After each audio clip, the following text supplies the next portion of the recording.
عليك من نبأ موسى وفرعون بالحق لقوم يؤمنون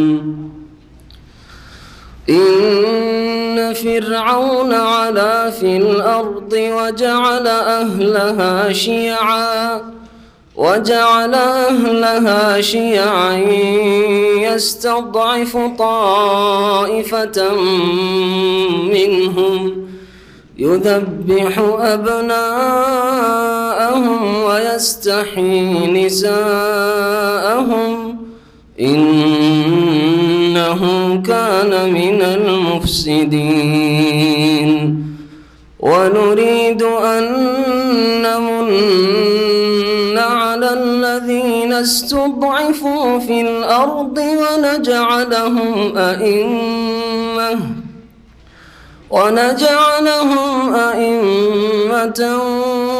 ونجعلهم الوارثين ونمكن لهم في الأرض ونري فرعون وهامان وجنودهما منهم ما كانوا يحذرون وأوحينا إلى أم موسى أن أرضعيه فإذا خفت عليه فألقيه في اليم ولا تخافي ولا تحزني إنا رادوه إليك وجاعلوه من المرسلين فالتقطه آل فرعون ليكون لهم عدوا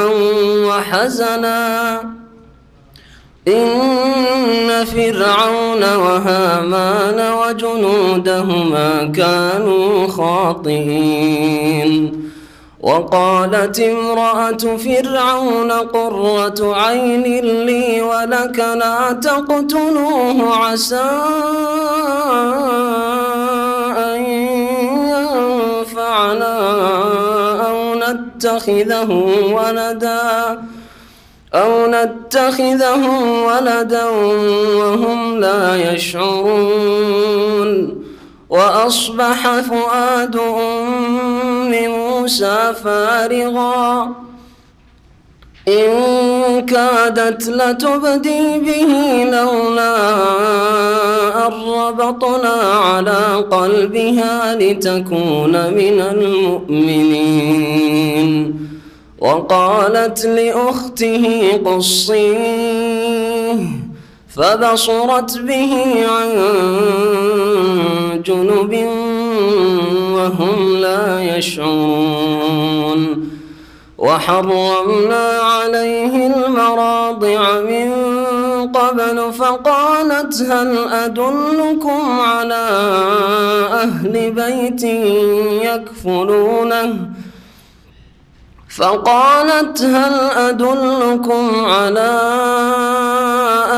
بيت يكفلونه لكم وهم له ناصحون فرددناه إلى أمه كي تقر عينها ولا تحزن ولتعلم أن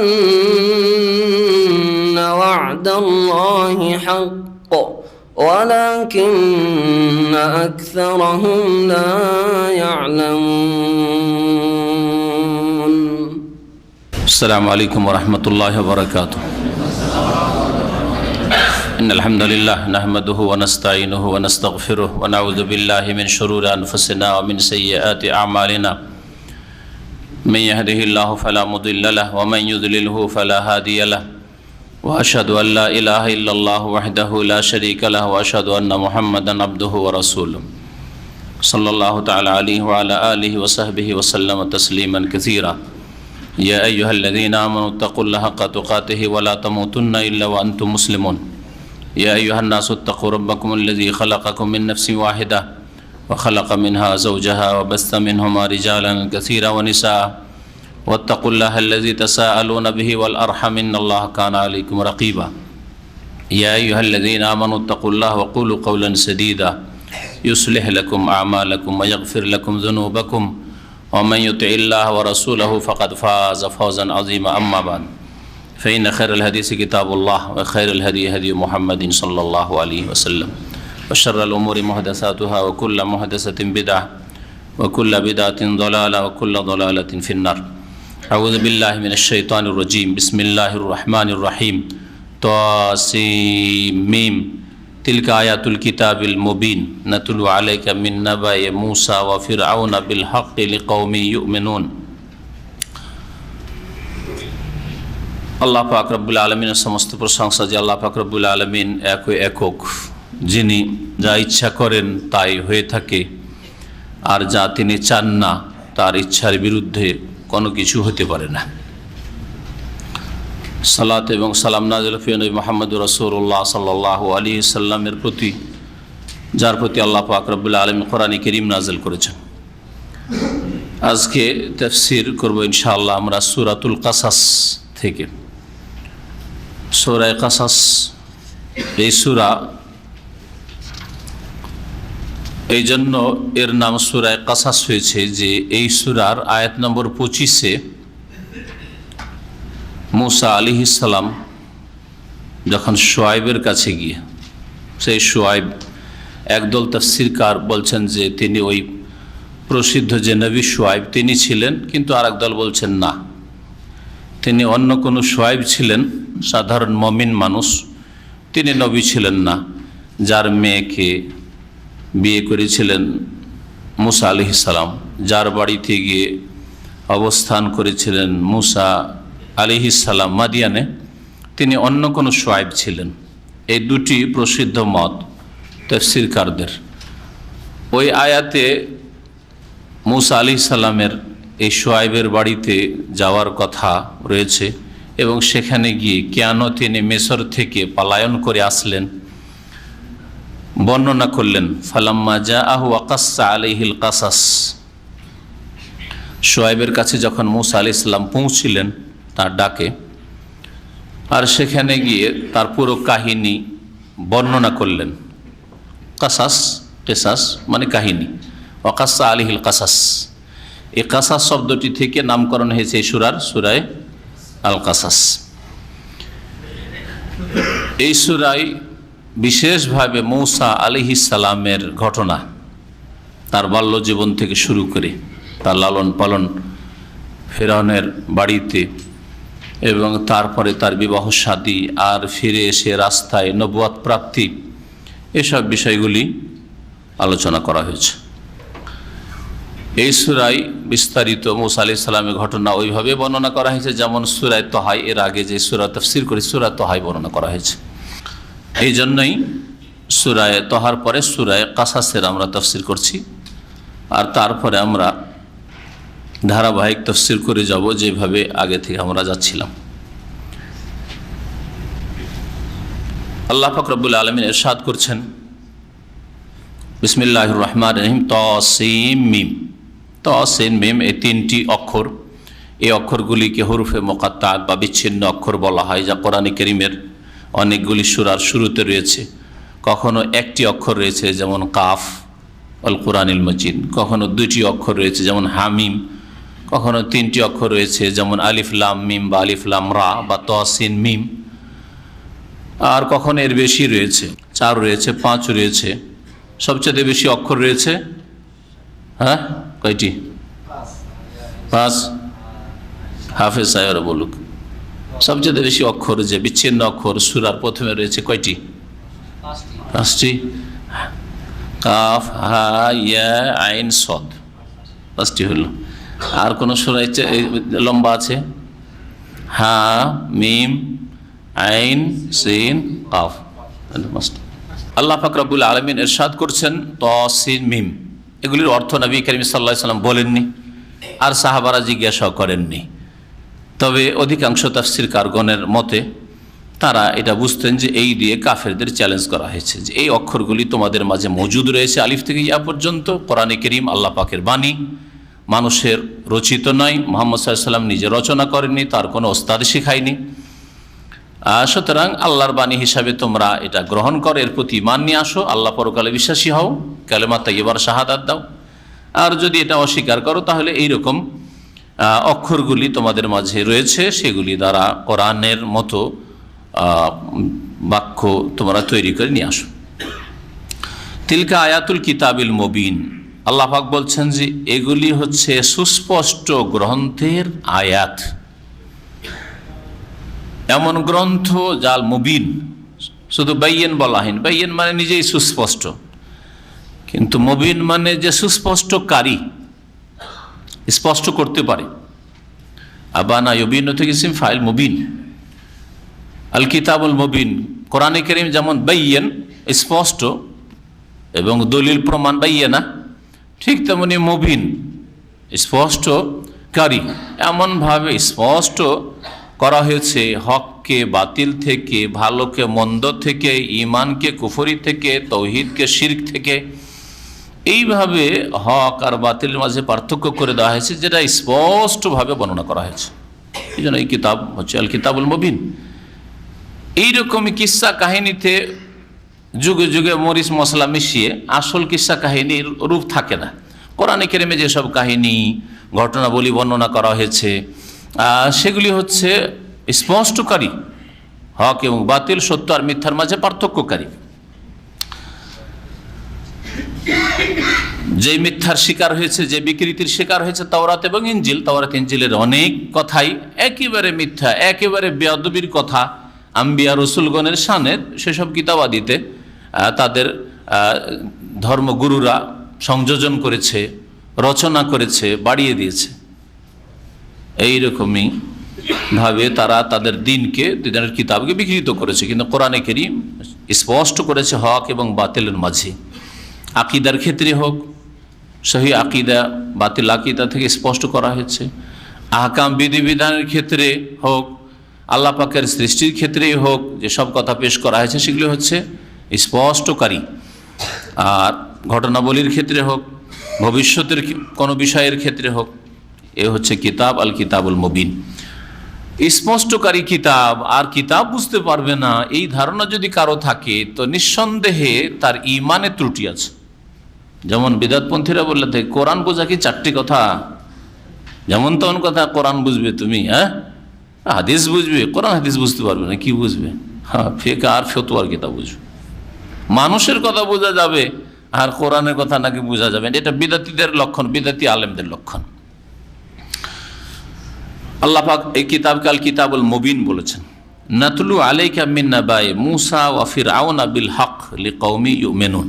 এখান থেকে আল্লাহ পাক রব্বুল আলামিন বিনা কোনো ভূমিকায় শুরু করছেন বর্ণনা করা মূসা আলাইহিস সালামের কথা আর সেই যুগের বড় জালেম ফিরআউনের কথা, এবং সেই যুগে যে দুটো সম্প্রদায় ছিল, একটা ফিরআউনের বংশ, কিবতি বংশ, আর একটা বংশ হচ্ছে মূসা আলাইহিস সালামের বংশ, যে বংশের নাম হচ্ছে বনি ইসরাইল, বনি ইসরাইল বা ইসরাইলি বংশ। অনেকে বুঝতে গিয়ে ভুল করে যে ইসরাইল কথা এসছে কোরআনে কারীমে, বনি ইসরাইল এসছে, ইয়া বনি ইসরাইল। আর বর্তমান যুগের ইহুদি রাষ্ট্র ইসরাইল বা ইসরাইল, আসলে ইসরাইল, সেটাকে ইসরাইল বলছে বাংলা ইংলিশে, কিন্তু আসলে শব্দটা ইসরাইল। এই দেশ ইহুদিদের এই রাষ্ট্রের নাম। তো এর সাথে কি আর মিল আছে? না, কোনো মিল নেই। এরা যখন এইভাবে জবরদখল করলো, বড় ষড়যন্ত্র, ইহুদি নাসাদের ষড়যন্ত্রের সাথে মুসলিম এই দেশটিকে, ফিলিস্তিনকে, তখন এই দেশের নাম তারা ইসরাইল রাখল। অবৈধভাবে তারা ষড়যন্ত্র করে এই দেশটিকে দখল করেছে। এটা তাদের দেশ নয়, এটা মুসলিমদের দেশ ফিলিস্তিন। আর ইসরাইল কোরআনে কারীমে যে বর্ণনা করা হয়েছে সেটা হচ্ছে কে? তিনি হচ্ছেন ইয়াকুব আলাইহিস সালামের নাম হচ্ছে ইসরাইল। আর বনি ইসরাইল মানে ইয়াকুব আলাইহিস সালামের আওলাদ। ইবনুনের জমা হচ্ছে বনুন, বনিন। বনিন ইসরাইল ছিল, বনি মুজাফ ইসরাইল, মুজাফিলে যখন হয়েছে তখন জমার নুনটা হজফ হয়ে গেছে বনি ইসরাইল। বনু ইসরাইল, বনি ইসরাইল।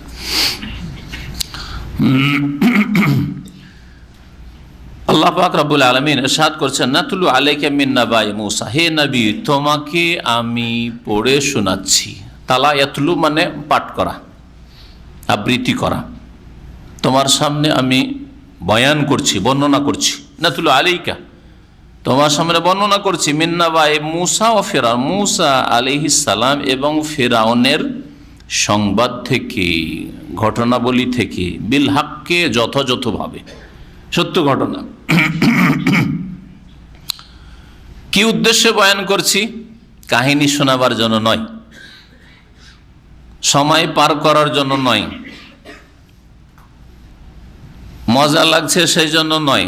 কারণ এসব গরজে অনেকে কিস্সা কাহিনী বলে আর শোনে, তাই না? আমরা ওই দাদি নানির কাছে, মা খালাদের কাছে রাত্রে বিছানায় শুয়ে গেছি, ঘুম আসে না, কিস্সা কাহিনী সত্য আর মিথ্যা কত কি শুনতে থেকেছি, তাই না? তারা আমাদের দেশের সমাজের মুরব্বীরা উঠানে বাইরে বসে যেত আর রাতকে রাত কিস্সা কাহিনী পড়তো, কোনো বই থেকে, সব গাঁজাখুরি বই থেকে, অথবা পড়ে শোনাইতো। কিস্সা কাহিনী চলছে, সারা রাত জাগছে। কি উদ্দেশ্য? কোনো উদ্দেশ্য থাকতো? কোনো একটা উপদেশ নিত না, সংশোধন তো কিছুই না আসলে। তো এইসব গরজ কিস্সা কাহিনী, বাচ্চা কান্না করেছে চুপাবার জন্য, এই তোকে একটা চল কিস্সা শোনাচ্ছি, করে না? তো মেলা গরজে কিস্সা বয়ান করা হয়। কোরআনে কারিমে কিস্সা কি জন্য বয়ান? ইতিহাস জানার জন্য, জেনারেল নলেজের জন্য। জানা থাকলো, আমার জেনারেল অনেক নলেজ আছে, দুনিয়া সম্পর্কে আমি জানি, কোন দেশে কখন কি হয়েছে, কখন কি ঘটেছে জানি। কীভাবে জানি? কিস্সা কাহিনী শুনেছি, এই পড়েছি। তাহলে এই জন্য কিস্সা কাহিনী শোনে বা পড়ে অনেকে। কোরআনে কারিমে কি এই জন্যই কিস্সা কাহিনী বর্ণনা করা হয়েছে যে কিস্সা কাহিনী শুনে আপনার জেনারেল নলেজ বাড়াবেন, মানব জাতির ইতিহাস সম্পর্কে জানবেন, কখন কার উত্থান পতন হয়েছে, ব্যাস। না মনোরঞ্জনের জন্য, আর মানুষকে কিস্সা কাহিনী ভালো লাগে শুনতে, বলতে, পড়তে, মনোরঞ্জনের জন্য, এসব উদ্দেশ্য নাই। কি জন্য কোরআনে কারিমে কিস্সা কাহিনী বয়ান করা হয়েছে? হ্যাঁ, মানব জাতির শিক্ষার জন্য। আর মানব জাতির মধ্য থেকে কিস্সা কাহিনী থেকে শিক্ষা ওরাই নিতে পারবে যারা বিশ্বাসী মুমিন। অবিশ্বাসী, কাফির, মুশরিক, আল্লাহ পরকালে যারা বিশ্বাস করেন না, তাদের কোনো ফায়দা নেই, তাদের কোনো ফায়দা নেই। ওয়ালা ইয়াজিদুজ জালিমিনা ইল্লা খাসারা। এই জন্য আল্লাহ পাক বলেছেন যে কোরআনে কারীম জালেমদের ক্ষতিকে বৃদ্ধি করে। কোরআনে কারীম হেদায়াত করে হুদাল্লিল মুত্তাকিন, আল্লাহ ভীরুদেরকে। এখানেও এইভাবে বলা হয়েছে লিকাউমি ইউমিনুন, বিশ্বাসী সম্প্রদায়ের জন্য তোমার সামনে মূসা এবং ফিরআউনের ঘটনা, সত্য ঘটনা যথাযথভাবে বর্ণনা করছি। আল্লাহ বলছে কার জন্য? ঘটনা তো যে পড়বে তার জন্য। কোরআনে কারীমের ঘটনা বিশ্বাসী পড়ুক আর অবিশ্বাসী পড়ুক, মুসলিম পড়ুক আর কাফের পড়ুক, তাই না? সৎ লোক পড়ুক আর অসৎ লোক পড়ুক বা শোনুক, সবাই তো জানলো। কিন্তু আল্লাহ বলছেন লিকাউমি ইউমিনুন, বিশ্বাসীদের জন্য, কারণ তারাই উপকৃত হবে। আমার ঘটনা বর্ণনা করার যে উদ্দেশ্য কোরআনে কারীমে, সেই উদ্দেশ্যে কামিয়াব হবে, সফলতা লাভ করবে কারা? যারা ঈমানদার, বিশ্বাসী। তাহলে কোরআনে কারীমের কিস্সা কাহিনী যদি পড়তেও হয়, শুনতেও হয়, শোনাতে হয়, উদ্দেশ্য হবে উপদেশমূলক কিস্সা কাহিনী বর্ণনা করা। আর ধরিয়ে দিল ওয়াইজ, আমাদের দেশের বক্তারা 3, 4, 5 ঘন্টা চলছে, সারা রাত ব্যাপী জলসা, আর কিস্সা কাহিনী ছাড়া কি শিখে আসলেন আপনি? কিছুই জানলেন না, যেটা প্রচলিত আমাদের দেশের ওয়াজ মাহফিল। এই জন্য সমাজের কোনো সংস্কারমূলক কাজ হয় না আমাদের দেশে, তেমন এইসব ওয়াজ মাহফিলের মাধ্যমে। ইন্না ফিরআউনা আলা ফিল আরদ, আল্লাহ পাক রব্বুল আলামিন এখন ফিরআউনের কথা বর্ণনা শুরু করছেন। নিঃসন্দেহে ফিরআউন পৃথিবীতে কি করেছিল? উদ্ধত প্রকাশ করেছিল, নিজেকে বড় মনে করেছিল। আলা ইয়ালু, নাসারায়ান শুরু থেকে, সে ফেল মাউজি, সে নিজেকে বড় মনে করেছিল। ওয়াজালা আহলাহা শিয়াআন, এবং এই দেশের অধিবাসী, আহলাহা মানে এই জমিন, তো জমিন মানে তিনি যেহেতু মিশরের শাসক ছিলেন, সেই জন্য মিশর সম্পর্কে। আর যদিও সারা পৃথিবীকে বলা হয়, কিন্তু এখানে উদ্দেশ্য হচ্ছে মিশরের কথা বলা। আল্লাহ বলছেন ওয়াজাআলা আহলাহা শিয়াআন, আর মিশরের অধিবাসীদেরকে এই ফেরাউন কি করেছিল, বিভিন্ন শ্রেণীতে দলে বিভক্ত করেছিল। শিআতুনের জমা বহু বচন হচ্ছে শিয়াআন, তাহলে বহু দলে বিভক্ত করেছিল কে?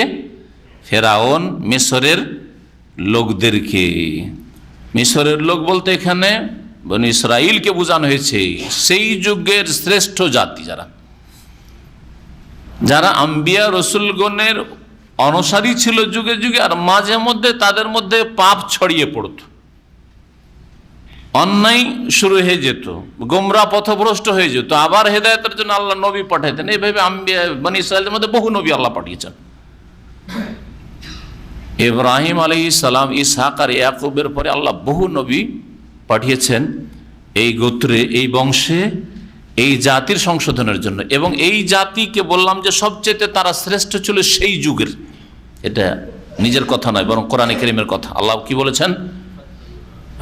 ইয়া বানি ইসরাঈল আযকুরু নি'মাতি আল্লাতী আন'আমতু আলাইকুম ওয়া আন্নী ফাদ্দালতুকুম আলা আলামিন। হে বনি ইসরাঈল, হে ইসরাঈলের আওলাদ, বংশধর, উযকুরু নি'মাতি আল্লাতী আন'আমতু আলাইকুম, আমার সেই নিয়ামতকে, অনুগ্রহকে স্মরণ করো যা তোমাদেরকে আমি দান করেছিলাম। আল্লাযী আন'আমতু আলাইকুম, আর কি? ওয়াফাদ্দালতুকুম, তোমাদেরকে আমি ফজিলত দিয়েছিলাম, শ্রেষ্ঠত্ব দান করেছিলাম, আলাল আলামিন, বিশ্ব জগতের ওপর, সমস্ত মানুষের ওপর শ্রেষ্ঠত্ব দান করেছিলাম। তাহলে কি উম্মতে মুসলিমার ওপর শ্রেষ্ঠত্ব দান করা হয়েছে? সেই যুগের, এই জন্য আগে বলেছি, কথাটা ভালো করে শুনে রেখেছি। তাদের যুগে তারা সবচেয়ে শ্রেষ্ঠ ছিল। আলামী জামানিহিম, এই জন্য তাফসীর কিতাবা দিতে পাবেন, যুগ শ্রেষ্ঠ তারা ছিল ওই যুগের। তারা আম্বিয়া রসুলের সিলসিলা আসতেই থাকলো মুসা, ঈসা আলাইহিস সালাম পর্যন্ত, জাকারিয়া, ইয়াহইয়া, ঈসা আলাইহিস সালাম পর্যন্ত বনি ইসরাইলদের নবীর সিলসিলা শেষ হয়ে গেল। এখন আসলেন শেষ নবী মুহাম্মদ রাসূলুল্লাহ সাল্লাল্লাহু আলাইহি ওয়াসাল্লাম, সারা বিশ্বের সমস্ত মানুষের জন্য, তাদের জন্য, অন্যদের জন্য। তাদের অযোগ্যতা যখন প্রমাণ হয়ে গেল, তাদের অন্যায়ের কারণে পরপর অন্যায় চলতে আছে, পাপ, শিরক, কুফরি, ধর্মকে বিকৃত করা, তাওরাত ইনজিলকে বদলে দেওয়া ইত্যাদি, মন গড় নিজের কথা ঢুকিয়ে দেওয়া, তাদের কিছু কাটছাট করা ইত্যাদি, এসব যখন ঢুকে পড়লো, দিনকে আসল রূপে রাখলোই না, আল্লাহ তাদেরকে অযোগ্য প্রমাণ করে দিয়ে আল্লাহ পাক শ্রেষ্ঠ উম্মতকে নিয়ে আসলেন। আর আল্লাহ পাক কোরআনে কারীমে ঘোষণা করলেন, কুনতুম খায়রা উম্মাহ, তোমরাই হচ্ছ এখন শ্রেষ্ঠ উম্মত। আর ইসরাইলিরা, বনি ইসরাইল, তারা শ্রেষ্ঠ উম্মত নয়, তোমরা হচ্ছে শ্রেষ্ঠ উম্মত। কিন্তু কিসের ভিত্তিতে? রূপ চেহারার ভিত্তিতে, যে জাতিতে মুসলিম হলেই শ্রেষ্ঠ উম্মত নাকি? কখনো না। আল্লাহ যেন তারপরে বলেছেন যে তা'মুরুনা বিল মারুফ, তোমরা যদি শ্রেষ্ঠত্ব বজায় রাখতে চাও, বহাল রাখতে চাও, তবে ভালো কাজের নির্দেশ দেবে, ভালো কাজকে বাড়াবে। ব্যক্তি থেকে শুরু করে নেতৃত্ব পর্যন্ত যতগুলি স্তর রয়েছে, পরিবার, সমাজ, দেশ, সারা বিশ্ব, যেখানে যে পারবে তোমরা ভালোকে বৃদ্ধি করার চেষ্টা করবে। তা'মুরুনা বিল মারুফ, ভালো কাজের নির্দেশ দেবে, ভালো কাজ বাড়ুক, ভালো লোক বাড়ুক, খারাপ লোক কমুক, এই চেষ্টা করবে। অন্যায় নির্মূল হোক, পাপ লুকিয়ে যাক, এই জমিন থেকে হারিয়ে যাক, পাপ নেই, পাপী নেই, এরকম হয়ে যাক, এই চেষ্টা থাকবে। এটা হচ্ছে তা'মুরুনা বিল মারুফ। তা'মুরুনা বিল মারুফ মানে নয় যে কোনো সময় একটা ভালো কথা বলেন হয়ে গেল। তা'মুরুনা বিল মারুফ ওয়া তানহাউনা আনিল মুনকার, আর অন্যায়ে বাধা দেবে। যার যেমন ক্ষমতা আছে, কারো বল প্রয়োগ করার বাধা আছে, কোনোখানে বল প্রয়োগ করার বাধা আছে, আর এক জায়গায় আপনার বল প্রয়োগ করার বাধা নেই, সেখানে মুখে বলার ক্ষমতা আছে, আর এক জায়গায় মুখেও বলার ক্ষমতা নেই, সেখানে অন্তর থেকে ঘৃণা করে প্রতিবাদ, আর সেই সমাজ ছেড়ে দেওয়া বা তাদের থেকে কেটে পড়ার ক্ষমতা আছে, ইত্যাদি ইত্যাদি। ওয়াযালিকা যাফুল ঈমান, এটা হচ্ছে দুর্বল ঈমান। অন্যায়কে নির্মূল করবে, তানহা আনিল মুনকার ওয়া তু'মিনুনা বিল্লাহ, আল্লাহর প্রতি ঈমানদার হবে, বিশ্বাসী হবে, মুশরিক হবে না। ইসলামের নামে কবর, মাজার পূজা, পীর পূজায় লিপ্ত হবে না, ব্যক্তি পূজায় লিপ্ত হবে না, অন্ধবিশ্বাসী হবে না। তু'মিনুনা বিল্লাহ, আর আল্লাহর প্রতি ঈমানের যেসব শাখা প্রশাখা রয়েছে বা ঈমানের যেসব স্তম্ভ রয়েছে, সেগুলি সবগুলি এর মধ্যে শামিল। তাহলে এই তিনটি গুণ যদি থাকে, তাহলে শ্রেষ্ঠ উম্মত হবে। আল্লাহ পাক বলেছেন।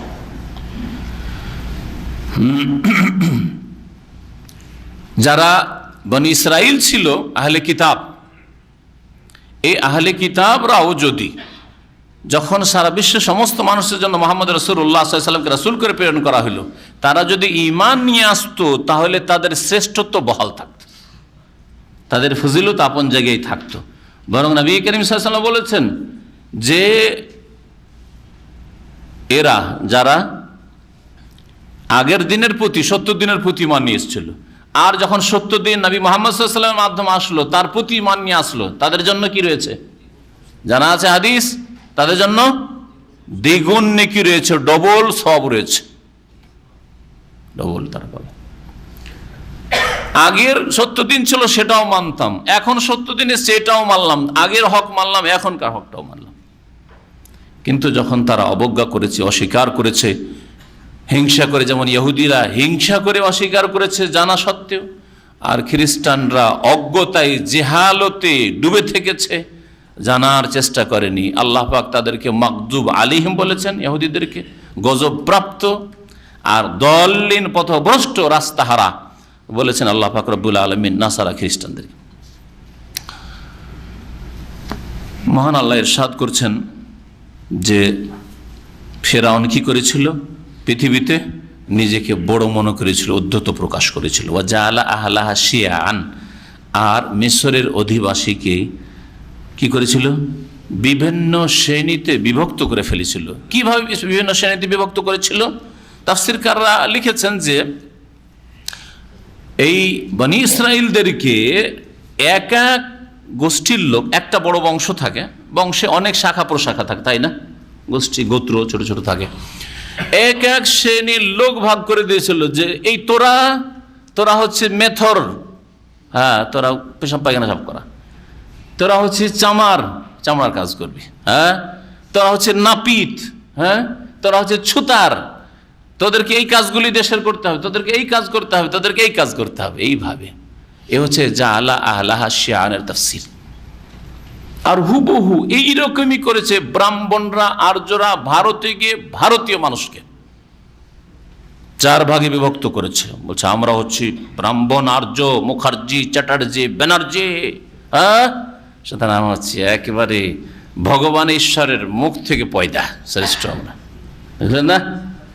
আর এরা গিয়েছে এইসব দেশ থেকে, যার ফলে এই ফেরাউনের মতবাদ নিয়ে ভারতে গেছে আজকে থেকে 4,000-4,500 বছর আগে। তারপরে ভারতের অধিবাসীকে ভাগ করেছে, হ্যাঁ যে আমরা যারা বাইরে থেকে, ওরাই বাইরে থেকে এসছে। আজকে হিন্দুদের যারা কট্টরপন্থীদের নেতৃত্ব দিচ্ছে ব্রাহ্মণরা, তারাই তো বাইরের। তো মুসলিমদের বাইরের হওয়ার কারণে যদি বেরিয়ে যেতে হয়, তাহলে যারা আগে বাইরে থেকেছে তারা আগে বেরোবে, ঠিক না? তাহলে ব্রাহ্মণরা আগে, বহিরাগত বাইরে থেকে এসছে, ওরা আগে বেরিয়ে যাক, তারপরে তখন পালা আসবে মুসলিমদের। মুসলিমরা সেখানে গিয়ে 800 বছর রাজত্ব করেছে, জুলম করেনি, শোষণ করেনি, রক্ত চুষেনি, আর এইভাবে জাতিকে জুলমের শিকার বানায়নি, বিভক্ত করেনি। আর ব্রাহ্মণরা, হ্যাঁ আর্যরা বিভক্ত করেছে। ব্রাহ্মণ বললাম ওরা শ্রেষ্ঠ, ওরা ধর্মকর্ম ওরা করবে, মন্দির ওদের, হ্যাঁ সবকিছু ধর্মীয় নেতৃত্ব ওদের, বেদ শিখবে ওরা, পড়বে ওরা, জানবে ওরা, আর কেউ জানতে পারবে না, কোনো অধিকার নেই বেদ জানার, বেদ স্বীকার করো, আছে না নেই তাদের ধর্মে। এটা কিন্তু হিন্দু ধর্ম, এটা হচ্ছে ব্রাহ্মণ্যবাদ। আর এইটাই জেনে হোক আর অজানা অবস্থায় হোক, সচেতন অবস্থায় হোক আর অচেতন অবস্থায় হোক, মুসলিমদের পীরতন্ত্রে ঢুকে পড়েছে। পীর মুরিদিতে যারা জড়িত, পীর সবকিছু জানে, পীর সবকিছু জানে, আমরা কিছু জানি না, সুতরাং যেটা বলছে সেটাই ঠিক। মুরব্বীরা, হুজুরে কি বলা, সবকিছু জানে, আমরা জানি না, সুতরাং যা বলছে তাই ঠিক। এত বড় আলেম ছিল, লিখেছে, শিরক লেখা আছে, শিরক লেখা আছে কিতাবের ভূমিকাতে। বলছে এত বড় বড় আলেমরা ছিল, তারা বুঝেনি, তারা বুঝেছে ওটাই ঠিক। জি, এটা ব্রাহ্মণ্যবাদ। ধর্মীয় নেতৃত্ব তাদেরকে দেওয়া আছে, যেদিকে নিয়ে যাবে সেদিকে নিয়ে যাক, জাহান্নামে নিয়ে যাবে জাহান্নামে নিয়ে যাক, ওদের সাথে জাহান্নামে যাবে, ওরা জাহান্নামে যাবে। এত বড় বড় সব মুরব্বী ছিল, হুজুর ছিল, পীর ছিল, ওলিয়া উলিয়া ছিল, ওরা যেটা লিখেছে সেটাই ঠিক, ওরা যেটা বলেছে সেটাই ঠিকই, ওরা যা বলছে তাই ঠিক। এইভাবে পীরতন্ত্র জন্মেছে, পীর মুরিদির ব্যবসা জন্মেছে মুসলিমদের মধ্যে। তাহলে জাতিকে বিভিন্ন শ্রেণীতে ভাগ করা, এটা হচ্ছে ফেরাউনি আদর্শ। আর এই আদর্শ গিয়েছে ভারতে ব্রাহ্মণরা নিয়ে গিয়ে, আর নিয়ে যাওয়ার পরে দেখেন হিন্দুদের মধ্যে একদল আছে নাপিত, আর একদল আছে মেথর ডোম, আর একদল আছে কি চামার।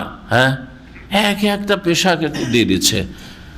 তা 4 ভাগে ভাগ করেছে, মোটামুটি ভাগ যদি হয় ব্রাহ্মণদের পরে, তারপরে হচ্ছে ক্ষত্রিয়, রাজপুতরা হবে সেনাবাহিনী দেশের, এরা হবে জনবল, কারণ এটা ভগবানের বাহু থেকে পয়দা হয়েছে। এটা হচ্ছে হিন্দু মতবাদ, জি, এটা হচ্ছে ব্রাহ্মণ মতবাদ। এরা জনবল হবে দেশের। আত্মীয় হচ্ছে বৈষ্ণব, এরা ভগবানের রাম থেকে, হ্যাঁ, উরু থেকে পয়দা হয়েছে। সুতরাং এরা কি করবে? দেশের খেদমত করবে, কৃষি কাজ করবে।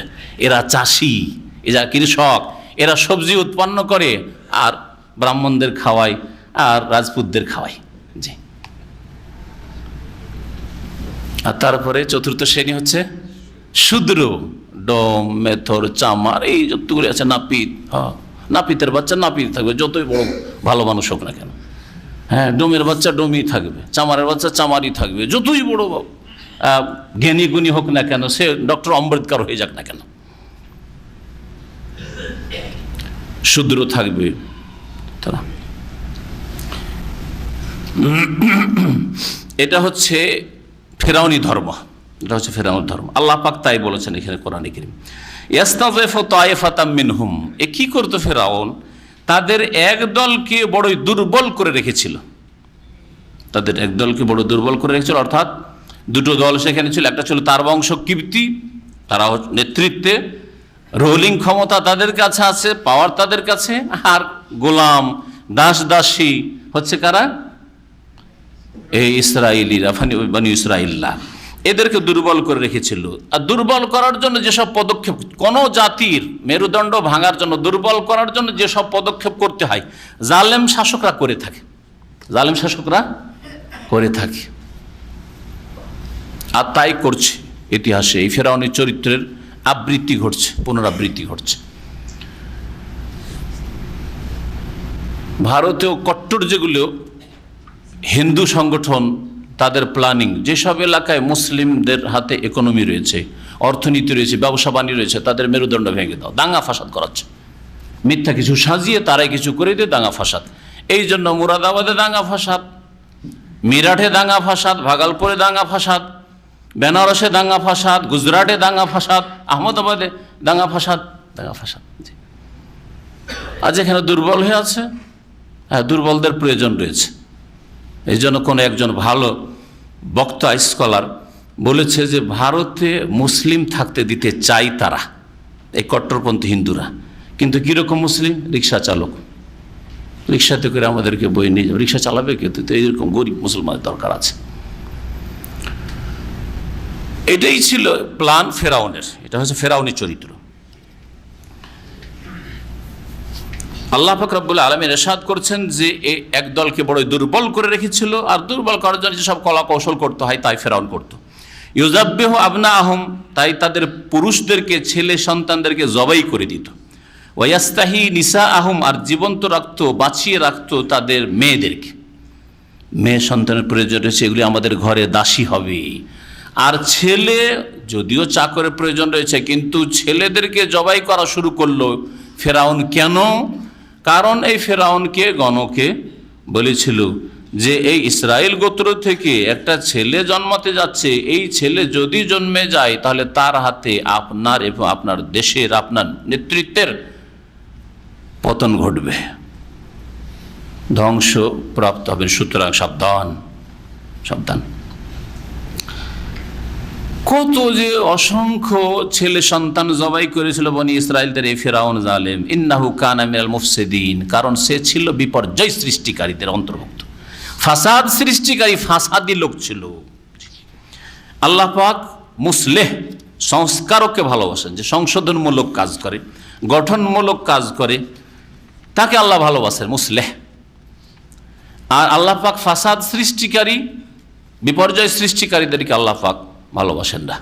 আল্লাহু ইয়ালামুল মুফসিদা মিনাল মুসলিহ, হে মানব জাতি তোমাদের মধ্যে কে মুসলেহ, সংস্কারক, সংশোধনকারী, উন্নতি চাই, গঠনমূলক কাজ চাই, জানে আল্লাহ পাক রব্বুল। আর মুফসিদকে, বিপর্যয় সৃষ্টিকারী, ফাসাদি কে, তাকেও আল্লাহ পাক জানেন। আল্লাহ পাক রব্বুল আলামিন বলছেন যে আমি যা করতে চেয়েছিলাম তোমাদেরকে শোনাচ্ছি। আমি যা করতে চেয়েছিলাম ফেরাউন সম্পর্কে, এবং ফেরাউন যাদেরকে গোলাম বানিয়ে রেখেছিল, জুলম অত্যাচার চালাচ্ছিল যেই জাতির ওপর, বনি ইসরাইল, তাদের সম্পর্কে যা আমি করতে চেয়েছি সেটা শোনো। আল্লাহ বলছেন ওয়া নুরিদু আন নামুন্না আলাল লাযিনা ইসতুযিফু ফিল আরদ, আমি চেয়েছিলাম যে অনুগ্রহ করব ওই সব লোকদের ওপর যাদেরকে এই পৃথিবীতে, অর্থাৎ মিশরের ভূমিতে দুর্বল করে রাখা হয়েছিল। মিশরের জমিনে যাদেরকে দুর্বল করে রাখা হয়েছিল, কমজোর করে রাখা হয়েছিল, গোলাম বানিয়ে রাখা হয়েছিল,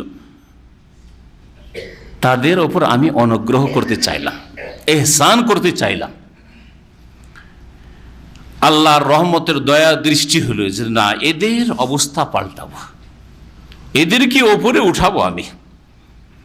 আল্লাহ পাক বলছেন ওয়ান্নাজআলহুম আইম্মাহ, আর তাদেরকে করতে চেয়েছিলাম, এক তো হইলো আল্লাহ পাক অনুগ্রহ করতে চাইলেন, দুই নম্বর আল্লাহ বলছেন নাজআলহুম আইম্মাহ, তাদেরকে আমি ইমামত দিতে চেয়েছিলাম, মানে নেতৃত্ব। ইমামত মানে মসজিদের আর উপাসনালয়ের ইমামত নয়, এ হচ্ছে দেশের নেতৃত্ব, ইমাম বানাইতে চেয়েছিলাম। ইমামে আজম বলা হয় দেশের শাসককে, খলিফাকে। তা আল্লাহ পাক রব্বুল বনি ইসরাইলদেরকে ইমামত দিতে চাইলেন, মানে খেলাফত দিতে চাইলেন, দেশের নেতৃত্ব দিতে চাইলেন। ওয়া নাজআলহুমুল ওয়ারিসিন, আর তাদেরকে আমি করতে চেয়েছিলাম উত্তরাধিকারী, যে এরা ভূমির, জমিনের মালিক হবে। কোন জমিনের মালিক হবে? বাস্তব ইতিহাস যদি পড়ে দেখা যায়, ফেরাউন আর ফেরাউনের সেনাবাহিনী যখন ধ্বংস হয়ে গেল, আর মিশরের নেতৃত্ব শূন্য হয়ে গেল, তখন সেই সময় বনি ইসরাইলরা সমুদ্র পার করে চলে এসেছিলেন, তাই না? সমুদ্র পার করে চলে আসার পরে তারা আর মিশরে ফিরে যাননি, মিশরে ফিরে যাননি। তাহলে এখানে আল্লাহ এই কথা বুঝাতে চাননি যে মিশরের নেতৃত্ব ফেরাউনের কাছ থেকে কেড়ে নিয়ে মূসা আলাইহিস সালামের হাতে দিতে চেয়েছিলাম, বা মূসা আলাইহিস সালামের বংশধর বনি ইসরাইলকে দিতে চেয়েছিলাম, এই কথা বলা হয়নি। তাহলে ইতিহাসকে আয়াতের সাথে মিলাতে হবে। সেটা হচ্ছে যে আল্লাহ পাক রব্বুল আলামিনের বরকতের ভূমি হচ্ছে, সবচেয়ে বড় বরকতের ভূমি হচ্ছে মক্কাতুল মুকাররমা, মদিনা মুনাওয়ারার সাথে সাথে শাম দেশ।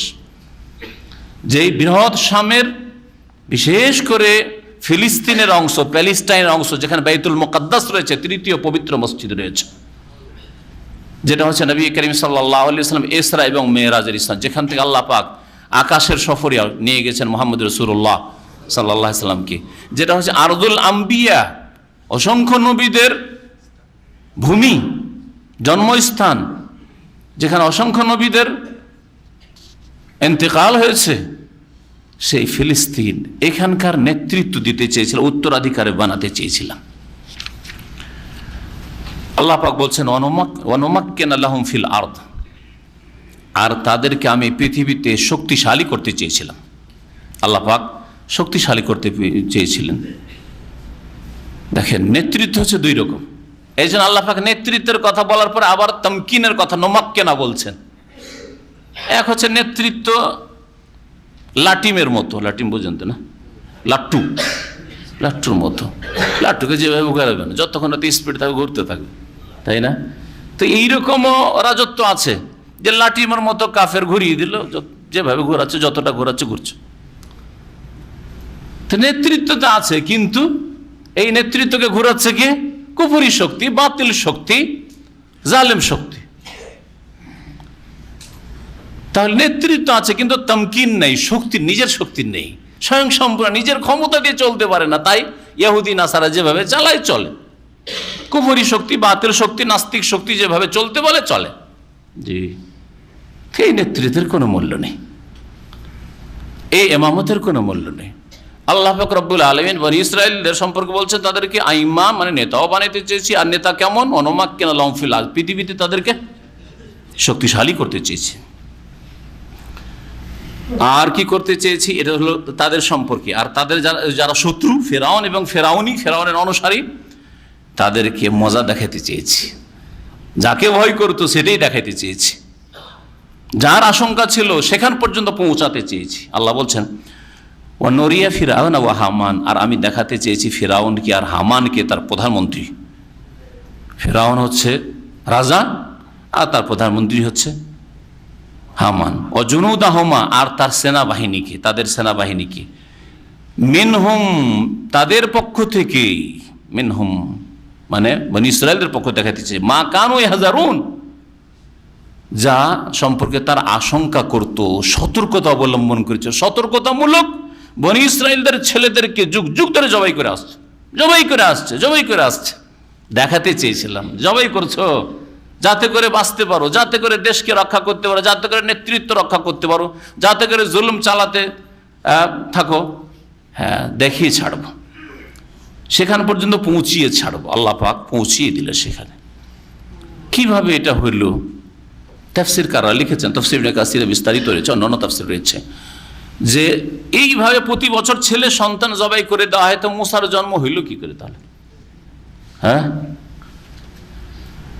আর হারুনেরই বা জন্ম কেমন করে হইলো? মূসা তো মেনে নিতে পারেন যে ঠিক আছে, মূসা হয়ে যাওয়ার পরে যখন আশঙ্কা হলো তার পানিতে ভাসাইতে হইলো, আশঙ্কা আছে জবাই করে দিবি। তো হারুন কি করে হলো? হারুন তো 1-2 বছর বা 3 বছরেরই বড় হবে। কার? মূসা আলাইহিস সালামের। তাহলে হারুন আবার কি করে আসলো? প্রশ্ন জেগেছে, এর আগে জাগেনি, আমি জাগাইলাম প্রশ্ন, এর উত্তর কোথায়? যদি জবাই করে দিছে সব ছেলেদেরকে, ছেলে সন্তানকে, তো হারুন আবার কোত্থেকে আসলো? হারুন তো মূসা আলাইহিস সালাম বড়। তাফসীরকাররা লিখেছেন যে যখন এইভাবে জবাই করা শুরু করলো, দেখা গেল যে দেশের লোক সংখ্যা কমে যাচ্ছে, বিশেষ করে খাদেমদের সংখ্যা কমে যাচ্ছে। এখন দেশের কৃষি কাজ করাইতে হবে, মেহনতের কাজ, পরিশ্রমের কাজ, যেগুলো কঠোর পরিশ্রমের কাজ নেতারা কি করে করবে? আর নেতার বংশ ফেরাউনের বংশের লোক কি করে করতে পারে? এরা তো মন্ত্রী মিনিস্টার, এরা আবার কি করে করবে? তো গরিবদের প্রয়োজন আছে, আর গরিবদেরকে তো জবাই করে দিচ্ছে, তো এই কাজগুলি করবে কে? তাহলে তো আমাদেরকে চাষি হইতে সাজতে হবে, পেটের ভাতের জন্য, খাওয়ার জন্য। আমাদেরকে তো মেহনত পরিশ্রম করতে হবে, আমাদেরকে তো গরু বলদ পোষা শুরু করতে হবে, তাই না? তাহলে মেহনত পরিশ্রমের কাজ আমাদের পক্ষে করা সম্ভব নয়। তখন এই রাজা ফেরাউনকে পরামর্শ দিল, তার পরামর্শদাতারা, যে এটা কেমন হচ্ছে, এটা তো মুশকিল হয়ে যাবে দেশ পরিচালনা করা, আমাদের সেবা যত্ন কে করবে, আমাদের খেদমত কে করবে, এবার প্রতি বছর জবাই করে দিলে।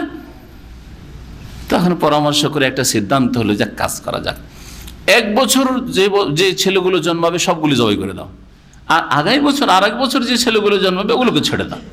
তাহলে কিছু তো থাকবে এই বনি ইসরাইলদের, ওদেরকে যারা বেঁচে থাকবে ওদেরকে খাদেম বানাবো, লোক সংখ্যা কমবে, তাদের পরিবার পরিকল্পনা, এর নাম হচ্ছে পরিবার পরিকল্পনা, ফ্যামিলি প্ল্যানিং। দেশে জায়গা হচ্ছে না, বাংলাদেশে লোক বেড়ে যাচ্ছে, ভারতে লোক বেড়ে যাচ্ছে, জমিন তো আর বাড়ে না, পাকিস্তানে লোক বেড়ে যাচ্ছে, জায়গা তো আর বাড়ে না, হ্যাঁ, ম্যাপ তো আর বড় হয় না। সুতরাং জবাই করতে হবে, বেশি বাচ্চা নেবেন না। কিছুদিন বলা হলো ছেলে হোক আর মেয়ে হোক দুটো নেন, এখন বলছে ছেলে হোক আর মেয়ে হোক একটি।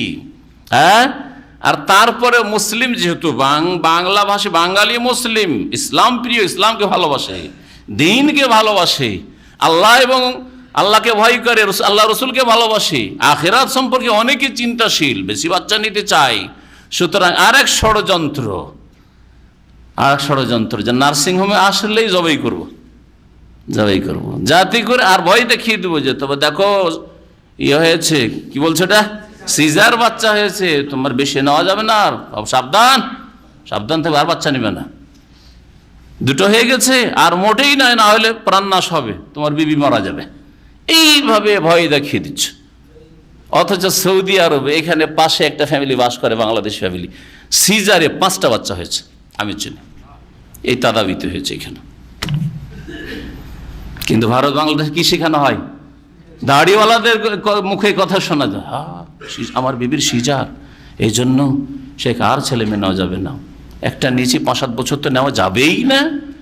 আর তারপরে দেখি যদি পারি তো আরেকটা। বুঝতে পেরেছেন? এবার ফেরাউনি চরিত্র, এই যে প্ল্যানিং, এই যে ফ্যামিলি প্ল্যানিং, এটা হচ্ছে ফেরাউনি কাজ। ঠিক, ফেরাউন এই কাজই করেছিল যে লোকের প্রয়োজন আছে, সুতরাং 1 বছর আসতে দাও, মারবো না 1 বছর। আর যদি প্রতি বছর আসতে থাকে তাহলে শত্রু সংখ্যা বেড়ে যাবে, তাহলে আশঙ্কা আছে, সুতরাং আরেক বছর জবাই করো। হ্যাঁ, বনি ইসরায়েলদের ছেলেদেরকে জবাই করো।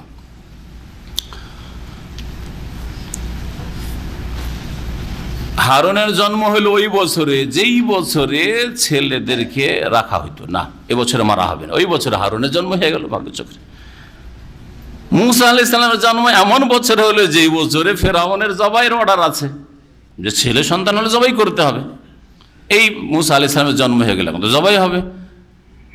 মায়ের পেটে বাচ্চা আসলো, কিন্তু আল্লাহ পাক রব্বুল আলামিনের বিশেষ কুদরতে ক্ষমতায় আশেপাশের কেউ টের পেল না। ফেরাউনের তরফ থেকে ছাড়া, পাড়াই পাড়াই, ঘরে ঘরে তদন্তের জন্য ছাড়া ধাত্রীরা সন্ধানই পেল না যে এর পেটে বাচ্চা আছে, বুঝতেই পারল না। পেটে বাচ্চা হলে যে সব অসুবিধা দেখা যায়, লক্ষণগুলি যেমন খেতে পারেন না, বমি হয়, আর তারপরে চেহারা দেখলে বোঝা যায়, পেট দেখলে বোঝা যায়, ঠিক না? ওই সব কিছুই বুঝতে পারলো না, যার ফলে ধরা পড়লো না, আর বাচ্চা ভূমিষ্ঠ হয়েই গেল। না হলে আগে থেকে রিপোর্ট থাকতো যে দেখো অমুক মহিলার পেটটা বড় বড় লাগছে, বমি করছে, তার মানে তার বাচ্চা হবে, তাই না? তাহলে তোর বাড়িতে পাহারা লাগিয়ে দিত যে কি হচ্ছে দেখা, ছেলে হচ্ছে না মেয়ে হচ্ছে। তো সেখানে শেষ মুসা আলাইহিস সালাম। আল্লাহ পাক রব্বুল আলামিন এইভাবে হেফাজত করলেন। বাচ্চা যখন জন্মে গেল, এখন চিন্তা হয়ে গেল, ঠিক আছে এতদিন তো আল্লাহ লুকিয়ে রাখলেন, এখন কি হবে, এখন বাচ্চা রাখবো কোথায়? আল্লাহ পাক রব্বুল আলামিন ইরশাদ করেছেন, ওয়া আওহাইনা ইলা উম্মে মুসা আন আরদিহি, আমি ওহী করলাম মুসা আলাইহিস সালামের মায়ের কাছে। আল্লাহ পাক বলছেন আমি কি করলাম? ওহী করলাম মুসা আলাইহিস সালাম মাকে, আন আরদিহি, যে আন মানে যে তুমি তাকে স্তন্য দান করতে থাকো, দুধ পান করাতে থাকো, দুধ দাও তুমি তাকে। ফাইজা খিফতি আলাইহি, যখন তার সম্পর্কে তোমার ভয় লাগবে, আশঙ্কা হবে যে কি জানি ধরা পড়ে যাব, মেরে দেবে, জেনে নেবে, এই ভয় হবে। ফালকিহি ফিল ইয়াম্মি, তখন তাকে দরিয়াতে ফেলে দেবে, ভাসিয়ে দেবে। এটা সন্দুকে রেখে ভাসিয়ে দেবে। কোন কোন তাফসীর কারগণ এটা বাড়িয়েছেন, যেটা কোরআন কারীমে নাই। হতে পারে সেটা যে বাড়িতে রাখলে বাচ্চা জেনে নিতে পারে বাচ্চা সম্পর্কে, সুতরাং বাচ্চাটাকে দুধ পান করিয়ে, আর ওই ফেরাউনের বাড়িও ছিল নীল নদের পাশে, আর মুসা আলাইহিস সালামের বাড়ি বা মুসা আলাইহিস সালামের মায়ের বাড়িও ছিল ওই নীল নদের পাশে। তো বাচ্চাটাকে দুধ পান করিয়ে একটা সন্দুকে রেখে আবার ওই এতে রেখে চলে আসতো, পানিতে ভাসিয়ে রেখে চলে আসতো, আবার দুধ পানি করিয়ে দিত। খুব যখন ভয় হলো তখন ছেড়েই দিল। ফালকিহি ফিল, আল্লাহ পাকের হুকুম এখানে এভাবে বলা হয়, যখন ভয় লাগবে তখন বাচ্চাকে দরিয়াতে নিক্ষেপ করে দিও। এমনি নিক্ষেপ করার নাই, সন্দুকে করে বক্সে নিক্ষেপ করে দিলেন মুসা আলাইহিস সালামের মা। আল্লাহ পাকের এটা হুকুম হলো। ওয়ালা তাখাফি, আল্লাহ বলছেন আর তুমি ভয় করিও না। ওয়ালা তাহজানি, আর তুমি দুশ্চিন্তায়ও পড়িও না, চিন্তাও করিও না। ভয় করা বর্তমান বা অতীতের উপর ভয় লাগে, আর দুশ্চিন্তা হয় আগামী সম্পর্কে। আগামীতে যদি কোনো আপনার ঝুঁকি মনে হয়, যে ঝুঁকি মনে হচ্ছে, তাহলে এটাকে বলা হয় চিন্তা, কি হবে। এই জন্য আল্লাহ পাক খৌফের সাথে হুজনের কথা, ভয় এবং দুশ্চিন্তার কথা উল্লেখ করেছেন। তোমার এখনো ভয় নেই আর আগামীতেও ভয় নেই, চিন্তা করিও না। ইন্না রাদ্দুহু ইলাইক, নিশ্চয়ই আমি এই ছেলেকে তোমার কাছেই ফিরিয়ে দেব। আল্লাহ বলছেন তোমার কাছে ফিরিয়ে দেব। ওয়া জাইলুহু মিনাল মুরসালিন, শুধু তাই নাই, তাকে আমি রাসূলদের মধ্যে শামিল করব, মানে একজন রাসূলও করব, সে নবী রাসূলও হবে। এখন এই ওয়াহি কোন ওয়াহি ছিল মুসা আলাইহিস সালামের মায়ের উপর? এই ওয়াহি কোন ওয়াহি ছিল? একদল বলছেন যে ওয়াহি মানে এখানে ইলহাম, আর ইলহাম মানে এই নয় যে একেবারে শরীয়তের ধর্মের কোনো দলিল, যেমন পীরতন্ত্র বিশ্বাসীরা বলে।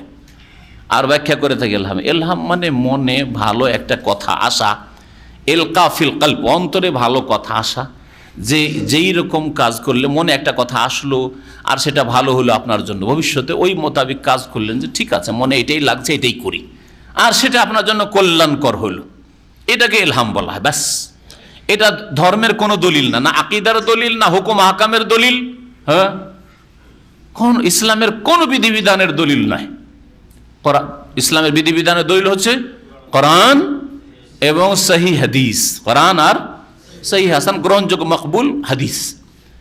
আর যদি কোরআন হাদিসের ভিত্তিতে কোনো মাসলায় ঐক্যমত হয়ে থাকে, কোরআন হাদিসের ভিত্তিতে, কোরআন হাদিসের বিরোধী নয়, ওর নাম হচ্ছে এজমা। আর আমাদের দেশের এজমার দাবিদার না কোরআন হাদিস নেই, তবে এজমা কি আছে মিথ্যুকেরা। কোরআন এবং হাদিস আছে আর ওই বিষয়টাই দ্বিমত হয়নি, একমত হয়ে গেছে, তাহলে এটা এজমা। 5 ওয়াক্ত নামাজ ফরজ, এজমা। কিন্তু নামাজে রাফায়দান করবেন কি করবেন না, না এজমা না, ইখতিলাফ। ইখতিলাফের বিপরীত হচ্ছে এজমা। জামাতে নামাজ পড়া সুন্নতে মুআক্কাদা না ওয়াজিব ফরজ, ইখতিলাফ আছে, তাহলে এটা ইজমার মাসলা নাই। কিন্তু 5 ওয়াক্ত নামাজ পড়তে হবে, এটা হচ্ছে ইজমা, এর নাম ইজমা। তাহলে ইজমা কোরআন হাদিস ভিত্তি, কোরআন হাদিস বিরোধী নয়, পীর ধরতে হবে, বুঝি ইজমা হয়ে গেছে। যত বাতিল সব ইজমা হয়ে গেছে। হ্যাঁ, একটা মযহাব ধরতে ইজমা হয়ে গেছে, কোথায় ইজমা হইল? সবসময় একদল বলে আসছে যে কোরআন হাদিস মেনে যেতে হবে, কোরআন হাদিসকে বলবৎ রাখতে, কোরআন হাদিসের বিধানকে আল্লাহ পাক ফরজ করেছেন, আতিউল্লাহ ওয়া আতিউর রাসূল। আর কোন একজন মানুষকে রসুল ছাড়া মানতে হবে এরকম কথা তো কোরআন হাদিসে নেই, তাহলে মযহাব করতে ফরজ হয়ে গেল। আবার এক ইসলাম 4 কি করে হয়ে গেল? এগুলো মিথ্যা কথা। কিয়াস সেটা কোরআন হাদিস ভিত্তিক হইতে হবে। কিয়াস মানে একটা মাসলা অস্পষ্ট, কোরআন হাদিসে স্পষ্ট পাচ্ছেন না, কিন্তু ওর সাদৃশ্য আর একটা বিধান হুকুম আছে, কোরআনে মজুদ বা হাদিসে মজুদ আছে, যেটা অস্পষ্ট মাসলা সেটাতে হুকুম নিয়ে আসা থেকে ওই আরেকটা মাসলা যেটা কোরআনে আছে ওর কাছাকাছি সাদৃশ্য, ওতে থেকে ওই মাসলাটাকে নিয়ে এর উপর ফিট করা, এটা হচ্ছে কিয়াস। তো এটা শরীয়তে আছে। কিয়াস মানে এই নয় যে কোরআন হাদিস বিরোধী আপনি যুক্তি পেশ করেন, কিয়াস মানে যুক্তি নয়। যেমন নবী করিম সাল্লাল্লাহু আলাইহি ওয়াসাল্লাম বলেছেন যে স্বর্ণ চাঁদিতে কম বেশি হলে সুদ হবে, তাই না? গমে কম বেশি হলে সুদ হবে, কিন্তু ধানে বলেননি, ডালে মুসুরে বলেননি। তাহলে ডাল, মুসুর, বুট এগুলো তো কি কম বেশি চলবে? চলবে না। তাহলে এই যে 6টা জিনিসের কথা বলেছেন ওইগুলির উপর কিয়াস করতে হয় বাকি খাদ্যদ্রব্যকে বা বাকি জিনিসগুলিকে, এর নাম হচ্ছে কিয়াস। কিয়াসের নাম দিয়ে আর ইজমার নাম দিয়ে মুসলিম সমাজকে ধোঁকা দেওয়া, কারণ মুসলিম সমাজ দিন শিখতে চায় না, ধোঁকা দিয়ে তাদেরকে গুমরাহ করা আর এক উম্মতকে কয়েক উম্মতে ভাগ করা, এটা ইসলাম নয়, এটা হচ্ছে ইসলাম বিরোধী কথা কাজ।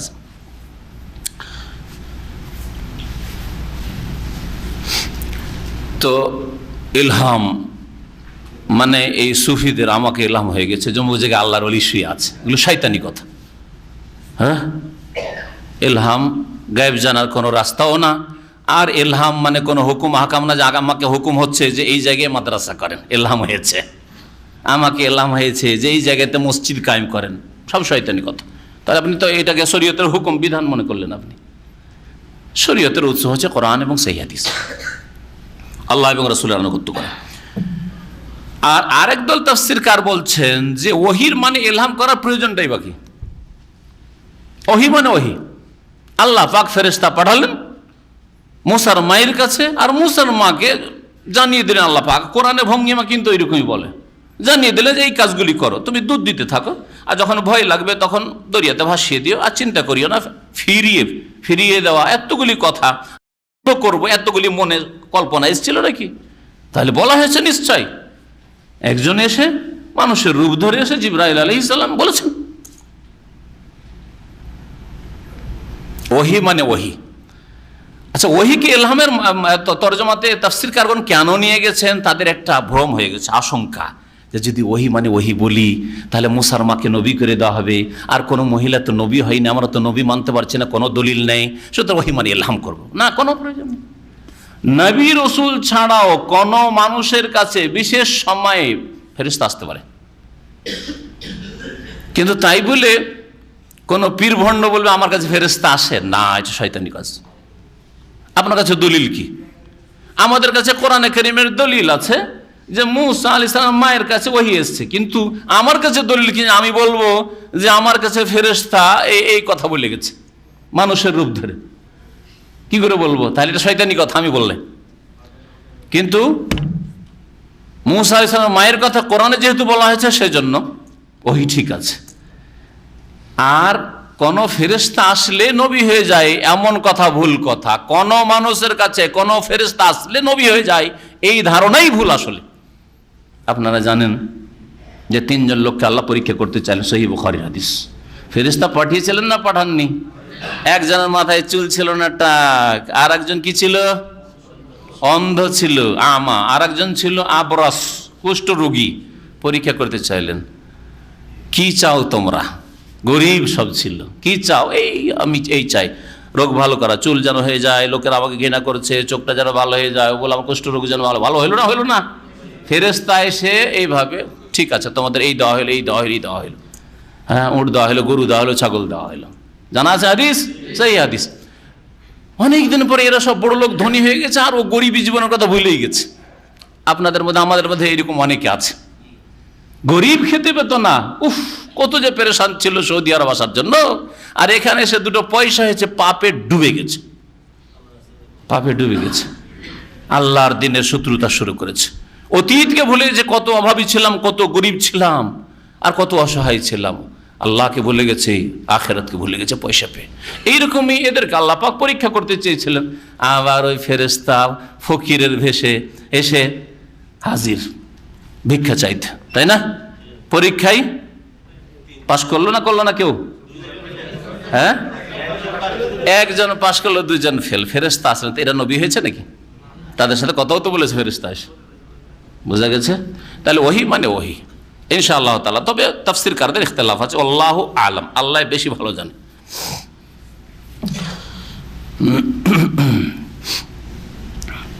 আল্লাহ পাক রব্বুল আলামিন বলছেন ফালতাকাতাহু আলু ফিরাউন, ভাসিয়ে দেওয়া হলো। তারপরে ফেরাউনের লোকেরা, ফেরাউনের বংশধর মানে ফেরাউনের পরিবারের লোক, আল মানে বংশ, ফেরাউনের বংশের লোকেরা অথবা পরিবারের লোকেরা কি করলো? তাকে উঠিয়ে নিল। ইলতাকাতা মানে কোনো কিছু কুড়িয়ে নেওয়া, পড়ে আছে কুড়িয়ে নেওয়া। এই জন্য কুড়িয়ে নেওয়া বস্তু, পড়ে পাওয়া বস্তুকে আরবিতে কি বলা হয়? লোক্তা বলা হয়। পড়ে পাওয়া বস্তু যদি হয় তো লোক্তা বলা হয়, আর পড়ে পাওয়া বাচ্চা যদি হয় তাহলে কি বলা হয়? এটা জানেন না? এটা জানার জন্য একটু আলেম হওয়া লাগবে, একটু কোরআন হাদিসের একটু পণ্ডিত হওয়া লাগবে। লাকিত কোনো মাঠে ঘাটে একটা বাচ্চা কান্না কাছে পড়ে গেলেন, বাচ্চা মসজিদের পাশে, একবার এখানে নূর মসজিদ, যেখানে মসজিদটা নতুন তৈরি হলো এখন, এই জামা মসজিদের পাশে, ফজরের নামাজে গেছি, আজকে থেকে 15 বছর আগে ফজরের নামাজে গিয়েছি, আর নামাজ পড়ে বেরিয়েছি, আর কুহা একটা বাচ্চা কুহা হারি সুবহানাল্লাহ। যাই হোক, পুলিশ আসলে বাচ্চাকে নিয়ে গেল। তো এই বাচ্চাকে কি বলা হয়? লাকিত বাচ্চা। মানুষ যদি পড়ে পাওয়া হয়, একটা বাচ্চা পড়ে পেয়েছেন ছেলে তাহলে মেয়ে, তাহলে এটা লাকিত। আর যদি কোনো বস্তু হয়, জিনিসপত্র, তাহলে সেটা লোক্তা। আল্লাহ পাক বলছেন ফালতাকাতাহু, কারণ এসব জিনিস মানুষ কুড়িয়ে নেয়। বাচ্চা পড়ে আছে কুড়িয়ে নিল, বা কোনো বস্তু পড়ে আছে কুড়িয়ে নিল, ওখান থেকে লোক্তা বা লাকিত। উঠিয়ে নিল তাকে ফেরাউনের পরিবারের লোকেরা। কেন কুড়াইলো? তাদের উদ্দেশ্য ছিল আলাদা, কিন্তু পরিণাম কি হইল? আল্লাহ পরিণামটা এখানে বর্ণনা করেছেন, লিয়াকুনা লাহুম আদুওয়ান ওয়া হাজানা। এই লাম এটা হচ্ছে পরিণামের জন্য, আকিবাতের জন্য। কখনো কখনো লাম কারণ বর্ণনা করার জন্য আসে।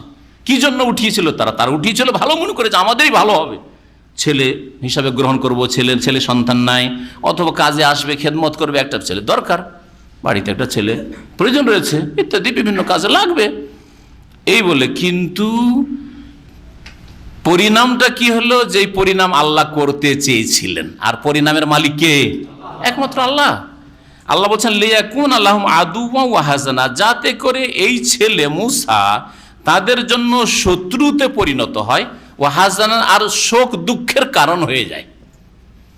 এই গরজে তো তারা কুড়ায়নি, উঠিয়েছিল কি জন্য? উঠিয়েছিল অন্য উদ্দেশ্যে। কিন্তু আল্লাহ পাক পরিণামটা এখানে বয়ান করলেন যে তাদের শত্রু মানুষ হইল, বড় হইল তাদের বাড়িতে, আর তাদের দুশ্চিন্তার হেডেক, পেরেশানি শেষ না। আরে কি করবো রে, এ মুসাকে একে মানুষ করলাম আর একে নিয়ে আমরা পেরেশান। ইন্না ফিরআউনা ওয়া হামানা ওয়া জুনুদাহুমা কানু খাতিন। এখান থেকে আল্লাহ বর্ণনা করছেন আল্লাহ কেন ওদের মুসাকে শত্রু বানিয়ে দিলেন আর শোকের কারণ বানিয়ে দিলেন, দুঃখের কারণ বানিয়ে দিলেন, দুশ্চিন্তার কারণ বানিয়ে দিলেন। কেন? এই জন্য যে তারা এর হক রাখতো, তাদের এটা প্রাপ্য ছিল। আল্লাহ বলছেন নিশ্চয়ই ফেরাউন আর হামান আর এদের সেনাবাহিনীরা কানু খাতিন, বড় অপরাধী ছিল। অপরাধী তোদের অপরাধ ছিল, এই জন্য মুসাকে আমি তোদের বাড়িতে মানুষ করে নিলাম, তোদের টাকা পয়সা খরচ দিয়ে তার লালন পালন করিয়ে নিলাম। জি, কানু খাতিন। ওয়াকালাত ইমরাতু ফিরআউন, ফিরআউনের স্ত্রী আসিয়া আলাইহিস সালাম রাদিয়াল্লাহু আনহা, তিনি বললেন কুররাতু আইনিল লি, আমার চক্ষু শীতল হবে, ওয়ালাকা, আর দেখো স্বামী তোমারও চক্ষু শীতল হবে, লা তাকতুলু, একে খুন করিও না, মারিও না, একে মারিও না। এটা কখন বলেছিলেন আসিয়া? দুটি মত রয়েছে। একটা মত হচ্ছে যেদিন উঠিয়ে নিয়ে আসা হয়েছিল নদী থেকে, সেই দিনই যখন ফেরাউন বলল না না না মেরে দিতে হবে, রাখতে হবে না, তো এবছরও রাখা যাবে না। না না না, তোমার ছেলে না, একটা ছেলে বাড়িতে থাকবে, প্রয়োজন আছে ছেলের, হয় ছেলেই বানাবো, না তাকে ওয়ালাদান, ছেলে, আর না হলে কমপক্ষে কাজ আছে। যদি ছেলে হিসাবে নাও নি তবুও চাকর হিসাবে কাজ দেবে ছেলেটা থাকলে। ওই সময় বলেছিলেন আসিয়া। আর কেউ কেউ বলছেন না, বাড়িতে লালন পালন হতে। একদিন ফেরাউন আদর করছে, তাফসিরে যেমন রয়েছে, ফেরাউন একদিন আদর করছে মুসাকে নিয়ে কোলে, আর হঠাৎ করে দাড়িটা ধরে ফেলেছে। কে? মুসা আলাইহিস সালাম। ছোট বাচ্চা দাড়ি ধরে নিয়েছে ফেরাউন। আর কেউ কেউ বলছে তার সাথে দিয়েছে। ছোট বাচ্চা মারে না? হ্যাঁ, দাড়ি তো ধরা এমনি, আর ধরলে ছোট বাচ্চাকে দাড়ি ধরতে দেবেন না, তো ছিঁড়েই নিয়ে যাবে ও। সুবহানাল্লাহ। তাদের আপনার আমার আঙ্গুলের চাইতে বেশি ছোট বাচ্চাদের আঙ্গুলে ক্ষমতা আছে, যদি ধরে না খুলতে পারবেন না।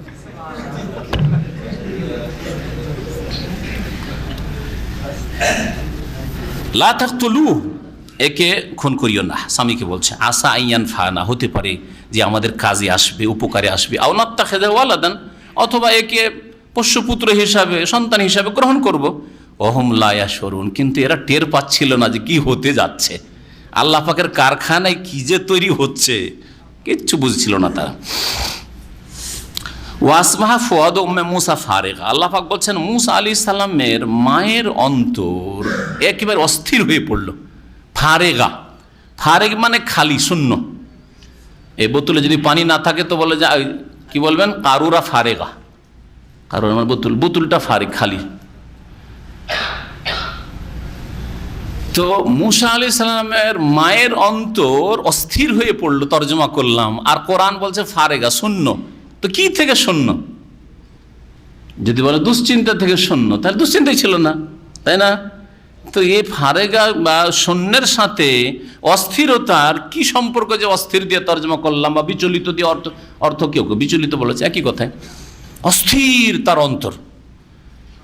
আসলে তাফসীর এইরকম যে মুসা আলাইহিস সালামের মায়ের অন্তর দুনিয়ার সমস্ত কথা থেকে একেবারে শূন্য হয়ে শুধু একটা কথা, ছেলেকে ভাসিয়ে দিয়েছি, হাই আল্লাহ কি হবে আমার ছেলের, হাই আল্লাহ আমার কি হবে, হাই আল্লাহ আমার কি হবে। স্থির, ফারেগা মিন কুল্লি শাই ইল্লা মুসা, এটা হচ্ছে তাফসীর। অন্তর একেবারে শূন্য। সমস্ত মানুষের মনে অনেক কথাই আছে, তাই না? একটা দিন আপনার কত কথা আসছে, ডিউটির কথা আসছে, বিবি অসুস্থ আছে তার কথা, ছেলে মেয়ে বাপ মার কথা আসছে, বন্ধু বান্ধবকে টেলিফোন করছেন, স্মরণ হচ্ছে তাইলে তাই করছেন, তাহলে কতগুলি কথা আসছে। একটা দিনে হয়তো 50-100টা কি তারও বেশি কথা আপনার আমার মনে আসছে, এটা করি সেটা করি, এটা করি ওইটা করি করছেন। মুসা আলাইহিস সালামের মায়ের অন্তর সমস্ত কিছু থেকে শূন্য, একমাত্র হাই মুসা, হাই মুসা, হাই মুসা, কি হবে মুসার আমার, মুসাকে কেউ কেউ পাবো, ফারেক আইজনে বলা হয়েছে। অস্থির হয়ে পড়েছেন মুসা আলাইহিস সালামের মা। আল্লাহ পাক বলছেন ইন কাদাত লা তুবদি বিহি, ইন আসলে মুখাফফাফ, ইন্নাহু ছিল, ইন্না ছিল। ইন কাদাত মানে ইন্নাহু কাদাত, মনে হচ্ছিল যে সে প্রকাশ করেই দিবে। মুসার মা আর রাখতে পারবে না, পেটে কোনো কথা যখন ফাঁফড়া বুঝেন না, ভিতরে মানে পালপিটেশন হইতে থাকে, চেপে রাখার সম্ভব হয় না, তখন কি করতে হয়, উগলে দিতে হয় কথা। আর এই কাজে মহিলারা সবচেয়ে বেশি পটু। স্বামী স্ত্রীতে রাগারাগি হয়, ওর বোনকে টেলিফোন করবে, না হয় মাকে বলবে, না হয় বান্ধবীকে বলবে, না বললে পেটের ভাত হজম হবে না।